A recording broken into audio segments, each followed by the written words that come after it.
Hello and welcome. My name is Jody Lynn Craven, founder of Abundance Consciousness, and this is my dear friend Heather Marie.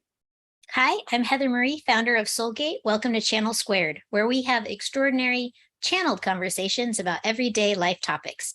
Every week, we choose a topic, connect with you, the divine, and our guides, and then channel here with you live. Yes, we do. And today we are kicking off our series on how to activate your spiritual senses now. We have got several weeks of videos in store for you guys. And I just want to quickly touch on some of the things that we're going to cover over the next 7 weeks. We're going to talk about self-care. We're going to talk about protection. We're going to talk about universal laws, spiritual voyeurism, rules, exchange, balance, karmic debt, clairs, feeling into other people's energy, and help and mastery, and that dang imposter syndrome. Are you excited, Heather? It's going to be a blast. It's going to be amazing. I think that it's really great that we're doing this particular type of lineup. This is going to take us probably a solid, 6 or 7 weeks to get through all of the content that we've prepared for our followers. And I think that it's important to address right now, if you haven't subscribed, you should do it, and you should turn on the notification bell so that you do not miss any of these episodes. So these are all going to be live, sort of like live trainings. And, we've spent a good amount of time putting this together for you, and we're really excited that you're here and joining us. And don't miss out, but they will be recorded. They will be available for you later in case you don't have your notepad handy. Yeah. And they will be very interactive. We're going to give you some exercises so you can learn how to activate your spiritual senses right now. The time is now. That was the message that we kind of received, was let's go into teaching mode. So today's topic is self-care. And we're going to run the gauntlet, the gamut. I don't know. We're going to talk about food, water, healing, sound, meditation. And we're going to give you a little exercise. So let's start with your thoughts on self-care, Heather. I'd love to hear that first. Well, so I will be completely transparent and admit that I sometimes am not the best with my self-care. There are definitely times when I could be better with self-care. Time just, it gets away from you, and, you get lazy or tired or whatever. But self-care really is important, especially in the spiritual and the healing arts, right? So if you're not taking care of yourself, you can't take care of somebody else, right? You can't help others when you're pouring from an empty cup. And so when I look at healthcare, self-care, I wanted to get spiritual healthcare, all that together. It is spiritual healthcare. When you're looking at your self-care, you should look at it for what really nourishes you, because just because we bring up different things here on the show, and maybe some of your other folks that you listen to bring up various things about what they use for self-care, it doesn't mean that it's right for you. Ice baths may not be right for you, and 4 hours of sleep may not be right for you. You may require 12 hours of sleep. I actually know someone who requires 12 hours of sleep. And, maybe, you waking up at, 11 o'clock versus 5 o'clock is more in line with what you need. So when I look at self-care, I look at it when I'm looking at it for others as well as myself. I look at it for what actually nourishes you, as opposed to what everybody's been told nourishes you. My self-care in particular, they're on this list. These are the things that I do for my self-care. And when I'm really good with my self-care, I have a lot to provide. When I'm not good with my self-care, I'm literally nursing a sick body back to health. So I think it's really important, and I'm glad that we're starting with self-care.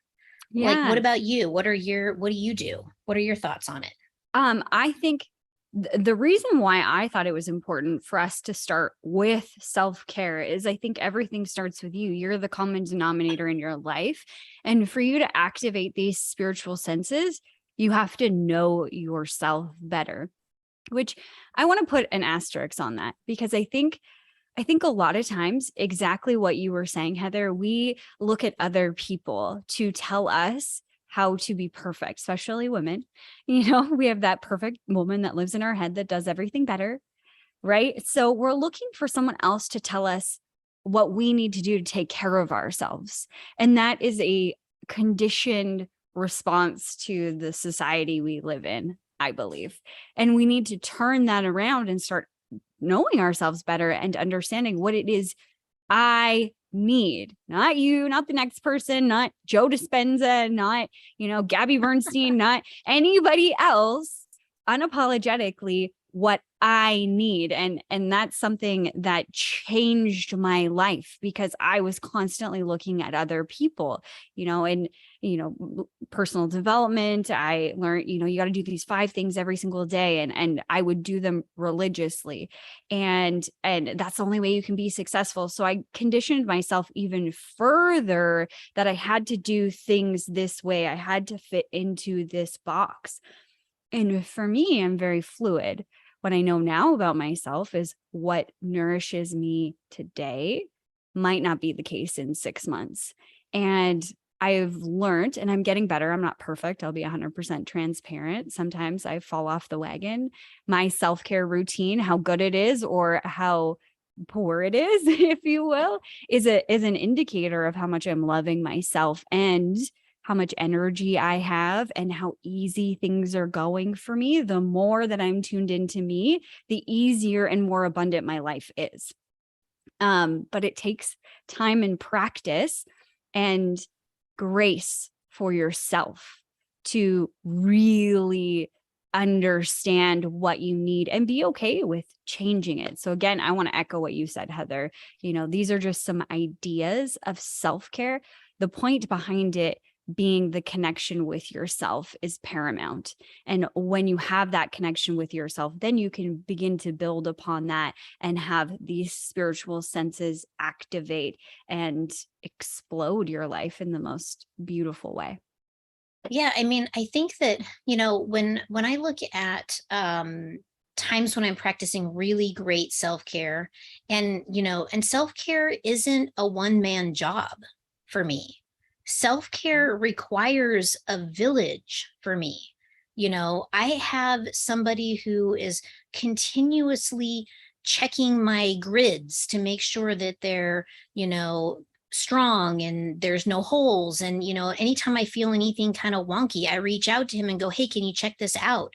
I have someone who I lean on to heal me when I need energetic healing or if I need physical healing. I have, you who helps keep my, money mind from running off with me. Like it also requires, for me, it requires people. Mhm. I can't do it all myself. And so it's okay to ask for help. Like if you can't do it alone, get your tribe, have people help you, Mhm. whether you pay them, you have energetic exchange, you do something for them, as you develop your spiritual senses, you may find that you're really good at something too. And maybe you can trade or have some type of nice exchange, so there's a lot of ways around um, getting yourself the self care that you need, whether you provide it for yourself or you have others that support you. Mhm. So, that said, let's start out with some of the really like basic things. I Yes. want to talk about food. Anyone who knows me personally knows like I'm a massive foodie. Like I really love food. Food is like a beautiful thing to me. And, like I just, my world is food. So if I have an access to really good food, I'm a super happy girl. And if I don't, I'm a really like hangry girl, Yeah. hangry, happy girl. Yeah. um, I'm not happy when I'm hangry now. It's like No. 0 to 100 in the opposite direction. That's Yeah. actually something I told my husband when we first started dating. When I want to sleep, let me sleep. If I want to eat, let me eat. Like, do not delay either one of those. If you do, that's when we will have problems. Yeah. And I think that there's a lot of people who can totally relate to that Yeah. because, Yes. food is a big thing. Mm-hmm. But like, more importantly about eating good food, we can eat organic all day long, right? And we can, shop at the healthy food store all day long. But I think it's really important to talk about the energetics of food. Mm-hmm. And the thing about the energetics of food is, how is the food harvested? Mm. So when you look at, food that is um, really handled a lot, okay, like let's talk about produce, for example. And this is something you're going to be, I'm sure, very knowledgeable about. But, when you buy your food from like the grocery store, and, even if it's organic, that food was probably really processed, right? It could have been living in soil that has just been farmed year after year after year, Mm-hmm. never had any time to rest. There could have been, maybe machinery that did the harvesting. All of this changes the energetics of the food. When you buy your food from like a local farm, your family farm that's close to your house, you are buying food from people who are putting their love into the food. Not saying that commercial farmers don't put love into their food, into what they're growing, but when you're dealing with a smaller family farm, it's about the nourishment of the land too. A lot of, local farms care a lot about the land because their whole world revolves around the health of the soil. So they're going to add the nutrients back to the soil. And this is a energy of love to the Mm-hmm. soil that feeds their family and provides them with income. It's an exchange.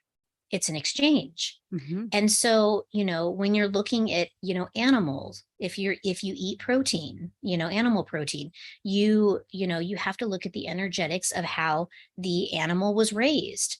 It's not enough that, it's pasture raised, grass fed, grass finish, right? Like this type of labeling that they're putting on food of the way that it is. Well, okay, if it's grass fed and grass finished, was it also pasture raised? Did this animal have the freedom to walk on an actual real pasture, Mm-hmm. pooping and peeing on the land, not confined into a cubicle with 35 million of its other little buddies growing up?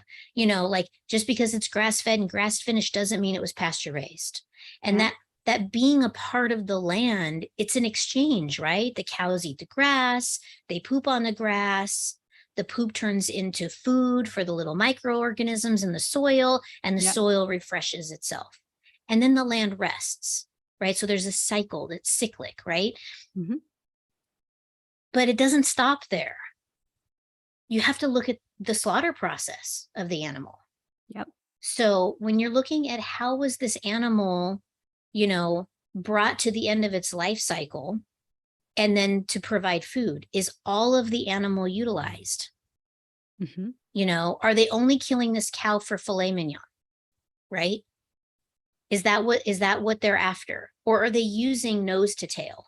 Yep. How does that slaughter process actually work? Again, get to know your local farmer. Mm-hmm. Go down to the farm. Don't just go to your butcher. Your butcher's not going to know, Not you unless know? it's a small local butcher. Right. Right. Yeah. So, I'm not trying to like push out about, only shop local, only shop, local farm. Some people are in food deserts and they only have what they have. But if you have access, utilize the access that you have.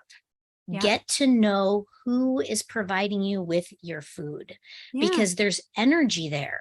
Mm-hmm. Or even just asking the question, because going to that depth of like, how was it, how did it come to its end of its life? How was it processed? Like, was it actually on a farm or was it in a cage of some sorts? That feels overwhelming if you've never asked any of these questions. And Mhm. that's okay. You just start by being curious about where your food came from and how it was handled, how many times it was handled, even if you just simply started there. And I'm in Canada, so a lot of our produce is coming from out of country, out of the province, sometimes from several countries away, like Mexico, or, look at the labels and start just getting curious about where did this come from? And even if you don't know the answer, because let's be honest, in the grocery store, do they really tell you? They say organic or non-organic, right? Like sometimes on like your fruit, it'll say from BC or from Mexico or from wherever. But some stuff you have no idea where it's coming from. And that's where you can start to activate your spiritual senses as well as feeling into it. I used Right. to walk into the grocery store and I used to muscle test all my food. And it wasn't necessarily from the energetic experience of the vegetable, but more of like, will this help my body? Will this be something that does good or it is good for me? And basics, I did I can't even remember what it's called. I want to call it the swing test, where you just stand and you hold an item and you're either going to go forward or go backwards. If you've never done that before, you're just going to ask a question that is true first, so you can create a baseline of, is forward, yes, this is true, or is backwards, yes, this is true, or vice versa. Which one is it? And then you can start to feel into your food and see where it's coming from.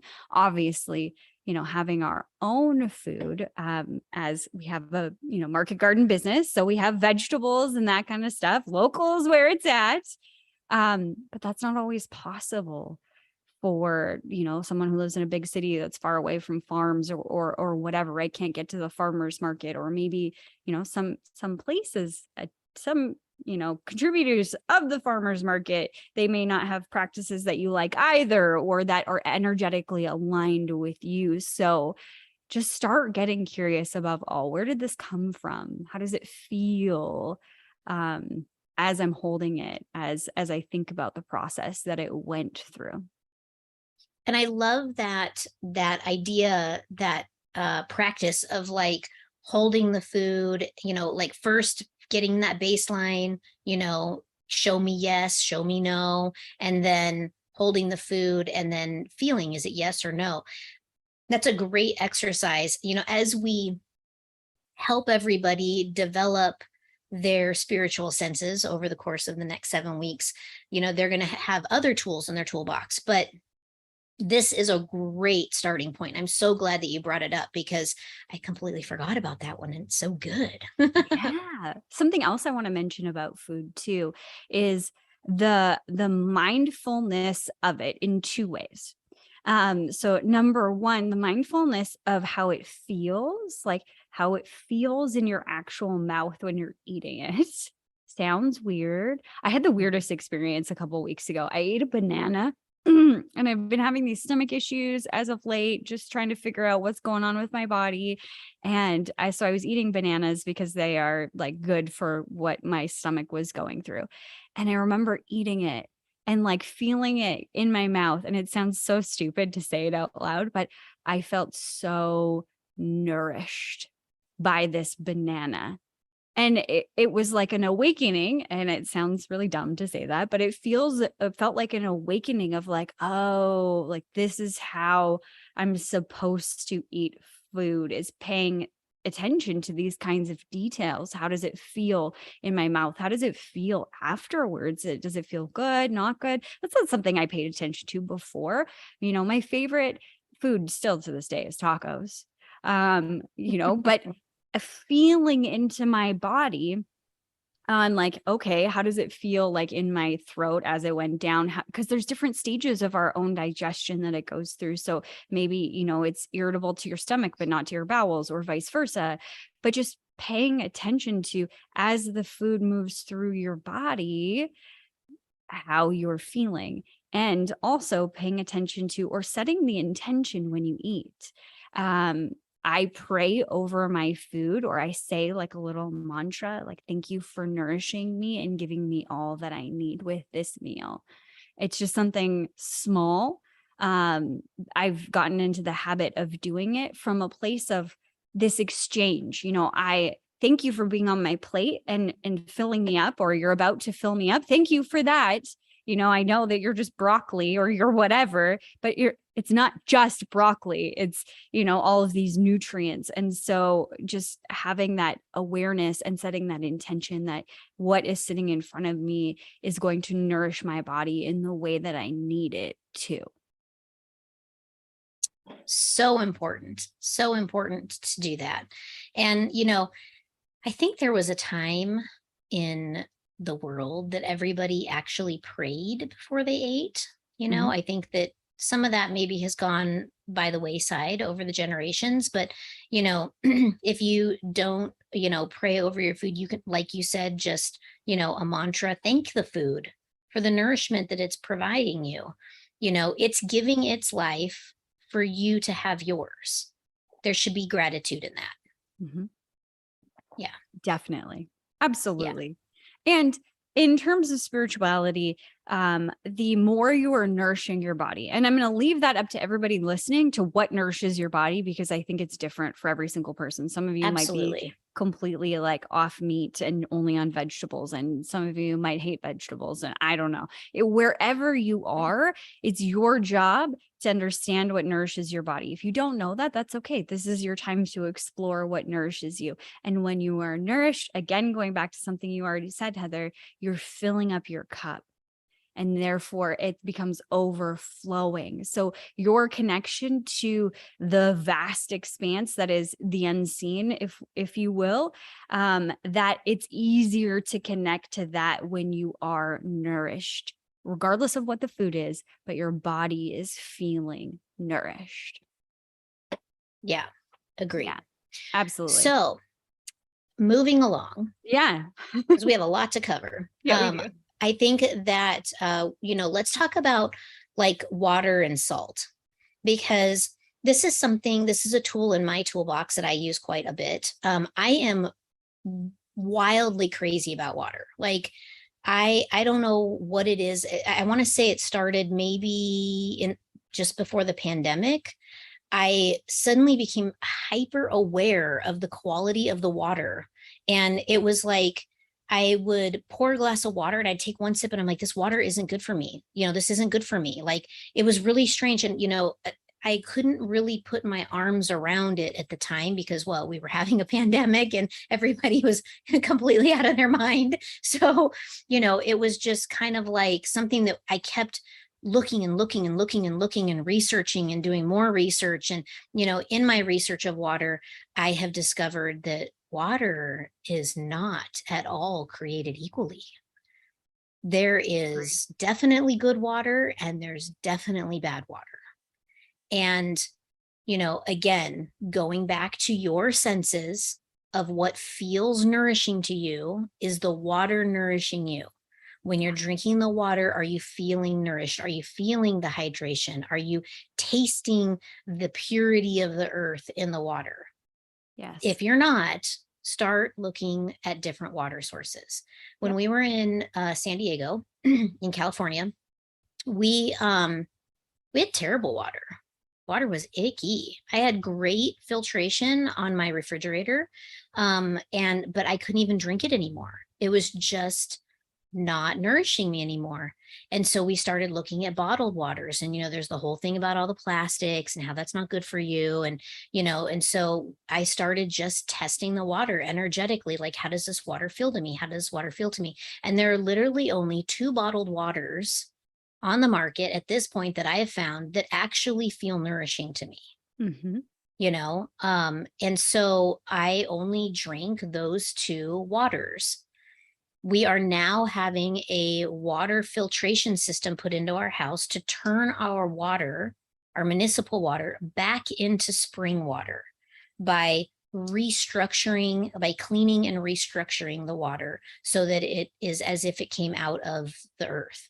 Now, that is way extreme, but it's something that I need for me, right? Like Yeah. I need that nourishment. My husband's the same way. He needs that nourishment from the water. So for us, it's worth the investment, Yes. you know?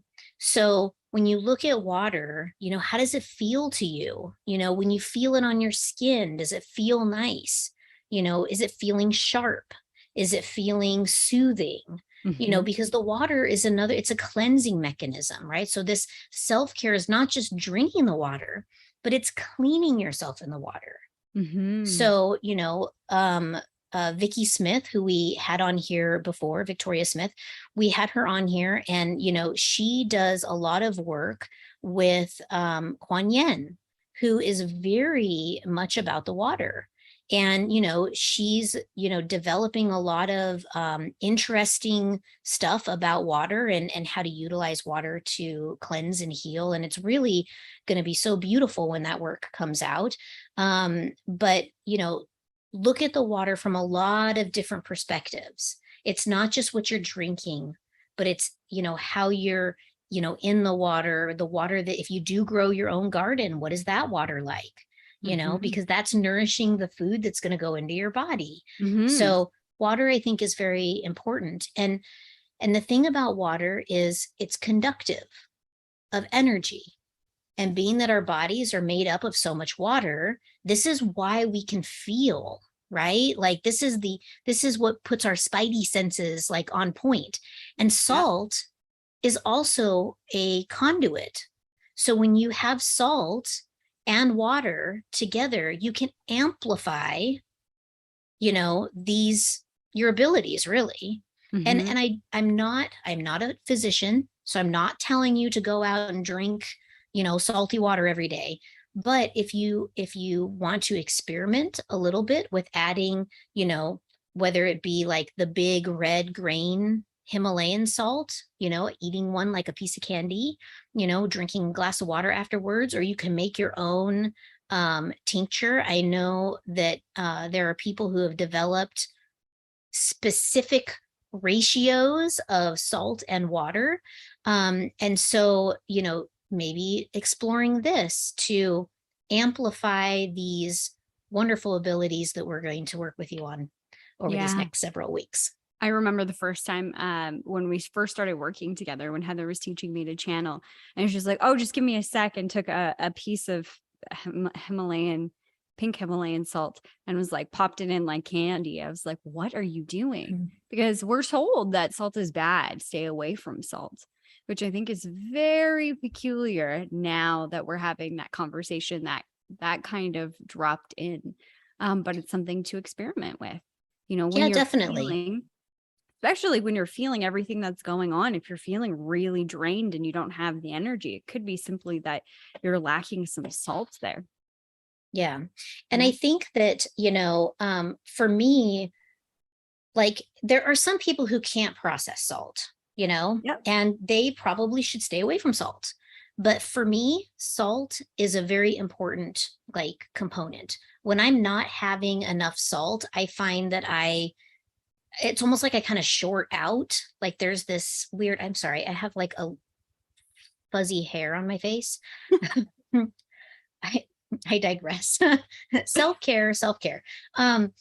So what was I talking about? Oh, the salt. Salt. So, the thing is like if I don't have a certain amount of salt, then I find that I kind of like short circuit a little bit. Like I have a hard time, connecting, or, I might find that I'm just not as like dialed in. I'm not as sharp. Yeah. The clarity isn't there. And so when I feel that kind of like haze come over me, I'll be like, oop, and eat the salt, which I keep in my desk drawer. So, um, so Huh. yeah, And it's salt not and some like water. fancy salt, you guys, that she got from somewhere. Like literally, I got a jar of pink Himalayan sea salt and I tore off the cap and started eating it like candy. Not like a bunch of it, but I tried one and was like, ooh, watching the effects of how I changed and how it helped. Um, Yeah, it's Yeah. fascinating. Okay.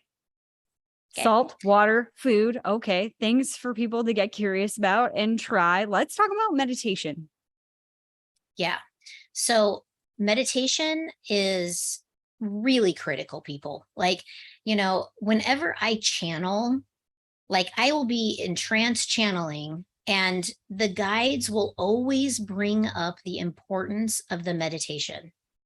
Mhm. So, and some of my like students, people that I work with, they are so good at meditation. I have watched one person in particular who's probably watching right now, that they went from literally having no connection to being so dialed in, they astral travel to help other civilizations. It's phenomenal. And it all Wow. started with the meditation. Mhm. Like this person meditates religiously. Yeah. And it's beautiful because when you pray, oh please God, bring me a winning lottery ticket. Okay? When you pray, you're sending your order out, right? But when you meditate, it's when you're receiving the answer. If you Mm. never meditate, you're never going to get the darn numbers to win the Mhm. lottery. So you can pray all day long and never actually get what you need in order to go do the thing to win the lottery. You Mhm. might as well find a winning lottery ticket on the ground because those are your odds. Mhm. Yep. So the meditation is really important because not only does it allow you to receive the information, but allows you to tune into the universal frequency. Yes. So good. And there's many types of meditation. Something interesting. I used to do a lot of meditation. 2020 was like a meditation year for me. Like I think we had like a group going where we would meditate like every day for an hour, or it was just That was fun. insane. That was lots of fun. And I would often use sound, some sort of like healing YouTube video or like frequency that I connected with or whatever. And you know what? Our last guest was Alegria, and she was talking about human design. And when she did my reading, something that was really interesting to me is a part of my human design.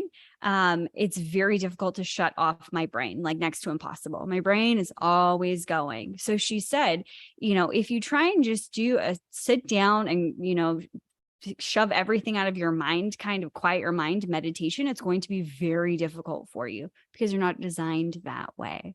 So start with other things or do other things. So for me, when I meditate, I typically go in with a purpose, or I want to listen to these sounds, which is also a purpose. If it's a theta wave or it's, whatever it might be, abundance sounds or healing sounds or whatever. There's tons of stuff free on YouTube. Go and check it out. But I pick something that I think that I would enjoy, or a question that I'm grappling with, something that will help me with that. And I go in with that intention of receiving information from that thread or whatever I'm looking for, whatever I'm trying to do with that intention.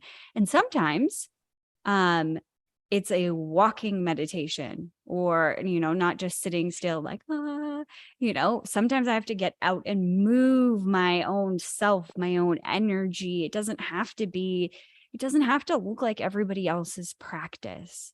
Again, starting to be curious about what works for you, what fills you up, what makes you feel connected, and then making that a priority in your life, that connection to your higher self, that connection to the universe around you. Yeah, absolutely. So key, and sometimes I am good at it and sometimes I suck. So Yeah, it's okay to be human. you know, it's we're okay here to be after all. human. Yeah. Exactly. Yeah, and you're not Exactly. perfect. hmm Yeah, Yeah, absolutely. there's a lot of that you can really arrive at through meditation. I know someone right now who has been going through a real meditation journey, and it's one that he is building himself. Mhm. And he is working with his high self and his master guide to build out this meditation practice. And it's unbelievable seeing the changes occur through utilizing meditation. And that's the only thing that has changed, has been the meditation. Mhm. And it's going to be really great. I'm going to try and encourage him to actually build a program, so that this transformation can be accessible to everybody, because it truly has been transformative. Mhm. um it's just really beautiful what meditation can provide. Mhm. And what Yeah. you can learn about yourself in the process of trying to meditate or getting into it, because everything's going to come up to stop you from it. I got to do this and this is more important, and these are all conditions or conditioning of your own mind that you can start to really unpack about yourself and get to know yourself on this deeper level of, what's stopping me from being by myself, with myself. What am I afraid to see? What am I afraid to hear? Like, am I just bored? Why am I bored with my own company? All of these things can come up. And again, instead of, judging yourself because you can't sit down and, you know, do it, being curious about, okay, what is this bringing forward that I can heal, I can let go of, I can reframe, I can see and love myself deeper here right now in this moment. Yeah, absolutely. um I want to touch on sound. You kind of touched on it a little bit with meditation, and this could be a really great way to knock out two things at once. Yep. you know like, go to a sound healing. Oh, it's so beautiful. So beautiful, right? I mean, man, I love that kind of stuff. Something about sound, going to sound therapy, like, that is like next level self-care. I need to find somebody here in Texas. But, the thing is that, you can go to a sound healing and go into that meditative place. Let Yeah. it all go, you know? You'll come out feeling so fresh and clean. Like, Mhm. sound is such a lovely thing, and I think that when it comes to like sound or like smells or tastes, um these are all aspects of who you are on a spiritual level, right? These Mhm. are all abilities that you have. And how many times have you heard a song on the radio, or you've smelled something in the air, or you've tasted a food, and it transported you right back to something that you had experienced previously that was, delightful? So, you can create this same sort of connection with sound and meditation together. Oh, I love the sound of the singing bowls. Yeah. It instantly puts me in a meditative state, Mhm.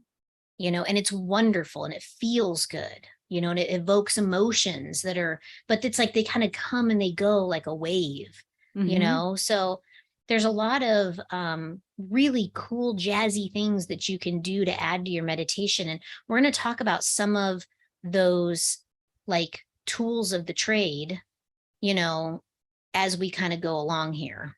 Yeah. Um, We've got so much more in store. This is barely scratching the surface yeah, on, yeah, what we're definitely. going to talk about. So, one of the other things that I use for self care is protection. And it's something that I'm really an advocate for, because when you step into the spiritual realms, there's duality, light versus dark, good versus evil, whatever you want to call it. It's duality. And we live in a place where good and evil can coexist. Mhm. And evil is simply how you look at it. Some people look at it like evil, the devil, Satan, whatever. Yeah. Some people Scary look at stuff. evil. Yeah, some people look at evil as, wow, what an interesting contrast to the light and the good. Mhm. So, whatever your beliefs or ideas are around the duality of the earth that we live on, protection to me is a necessity. Now, I've been seeing, and it's kind of alarming, but I've been seeing some of the spiritual leaders talk about protection not being important. And I 100% disagree. I think that when you reach a certain level of enlightenment and connection and understanding to the universe and all that that entails, you have a different way of protecting yourself Mm-hmm. because you can see through the smoke and mirrors of what's being presented to you. But when you're beginning, protection is critical. It's critical Mm-hmm. because you don't know what you're doing. It'd be like giving a baby a loaded gun. It's just not something that we do, No, right? no. You would never do that. Mm. So we are going to talk about protection, and protection to me, even at where I sit in my spiritual journey, is still something that is incredibly important to me. It's Yeah. something that I practice as a ritual on a daily basis. It is something that is placed on me in constant perpetuity, and that I have an individual, a grid master and gatekeeper that is continuously checking to make sure that I am safe. It is that important to me because of where I work, Mm-hmm. right? Yes. So we are definitely going to do an episode on protection. Yeah. That's next How week's to protect episode. yourself. How to protect yourself. Before we teach you all the things and really get into it, we want to make sure that you do it safely. You've got correct protection. But before we leave today, Heather, we've got an exercise for everybody. Yep.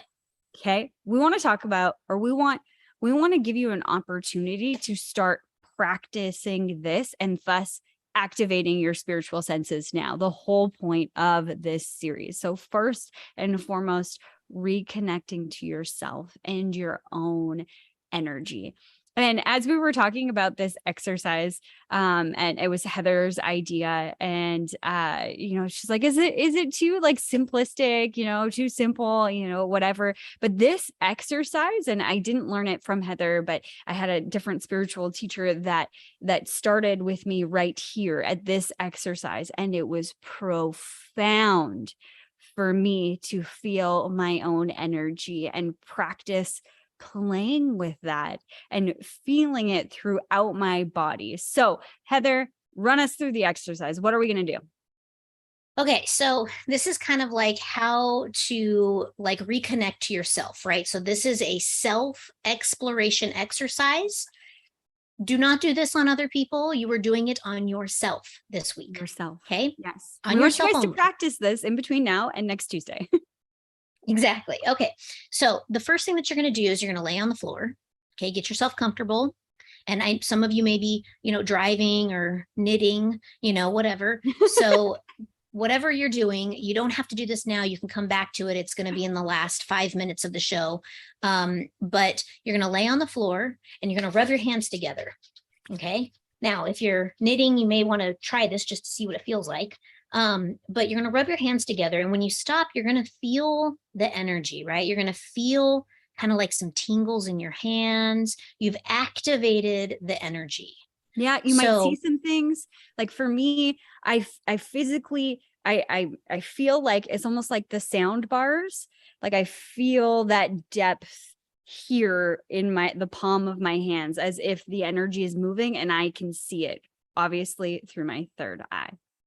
exactly. So you're rubbing them together. You can feel the energy, right? Now, the thing with this is at this point, you can put your hands together and you can feel this energy in between your hands, right? And so you can like kind of squeeze them together and feel how it gets tighter. You can bring them apart. You may feel it getting a little more expansive. You can kind of like manipulate the energy between your hands, right? And you just really tune in and see how that feels to you.